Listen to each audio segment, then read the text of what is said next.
There's this really deep human desire many of us have, right?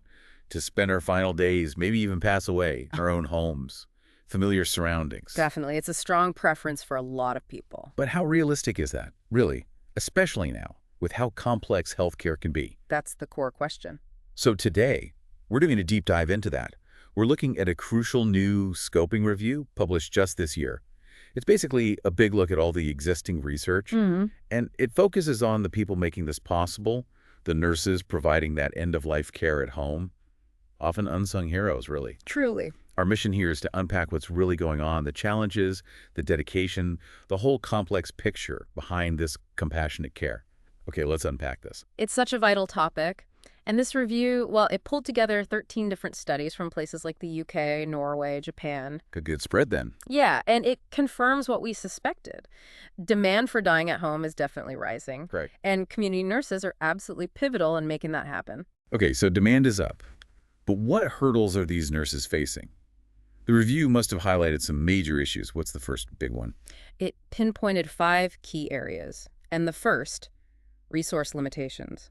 Straight up. Okay, so money, staffing. Both and more. It's chronic staff shortages, yes, but also really high workloads, meaning not enough time per patient, and sometimes just not having the right equipment available in the home. Right, practical stuff. Exactly. And the study showed, interestingly, how this gets amplified in rural areas. Long driving distances, sometimes limited access at night. Which makes consistent care really hard, I imagine. Incredibly hard. It leads to inconsistent visits, nurses feeling isolated, and the consequences are serious. Sometimes patients get admitted to hospital or a care home prematurely. Wow. Or they might not even be offered the choice of dying at home because the support just isn't there. So the system structure itself can block that wish. Beyond just resources, though, what about the nurse's specific skills for this kind of care? Did the review look at competence? It absolutely did. That's the second big hurdle, competence. Many community nurses, despite being excellent general nurses, lack enough specific formal training in palliative care. Things like managing complex pain. Precisely. Advanced pain and symptom management. The review actually notes this gap can, and I quote, jeopardize patient safety. Think about administering strong opioids that requires very specialized knowledge. Which they might not get enough practice with. That's part of the problem. The review mentions the intermittent nature of these cases for many community nurses. They don't deal with it day in, day out. Right. Plus, actually getting a training is tough with heavy workloads and, again, sometimes geographical distance. Okay, so we have resource issues, training gaps. How well do these nurses connect with the rest of the healthcare system, like hospitals? The review mentioned problems with collaboration. Yes, collaboration. Crucial, but often difficult. Nurses shared real frustrations. For example, dealing with early and unprepared discharge from hospitals. What does that look like? Picture a patient being sent home late on a Friday, maybe with a very short prognosis. The community nurse gets very little information. Maybe unrealistic expectations have been set about what home care can actually manage over a weekend. Oh, wow. Setting them up for failure almost. It can feel like that.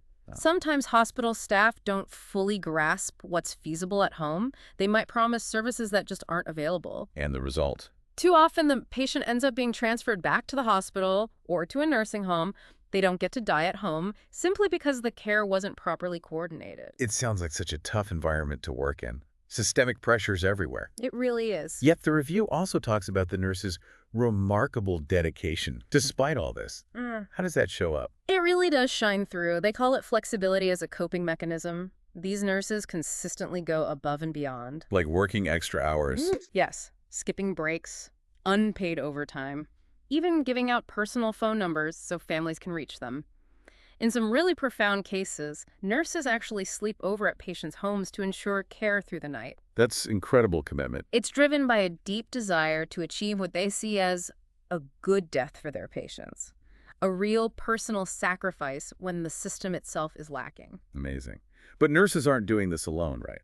Who else is essential for home death? Absolutely essential are the family caregivers. The review is clear. Home death is almost unfeasible without them. So nurses support the families too. A huge part of their role is supporting and educating the family, empowering them. But, and this is critical, The review also flags a heavy caregiver burden, The families get worn out. utterly exhausted, often. And there's a real lack of formal assessment of what the caregiver can actually handle or what support they need. Their needs often go unmet. Which must be heartbreaking. It is. And sometimes patients actually change their mind about dying at home because they're worried about the burden on their family, not because their own wish changed. So, pulling this all together, what's the big picture this deep dive gives us? Well, it shows the strong, growing desire for home death is running up against some really significant systemic challenges. Resources, training, coordination. Yeah, a clear mismatch there. But it also highlights the incredible, almost heroic efforts of the nurses. Right, and the absolutely vital role of families who are often pushed to their limits. Exactly. Indispensable, but often overlooked. It really leaves you thinking, doesn't it? What does it actually take to ensure a good death at home? Not just for the patient, but for the nurses and families sacrificing so much to help it happen. What system changes do we really need to support them properly?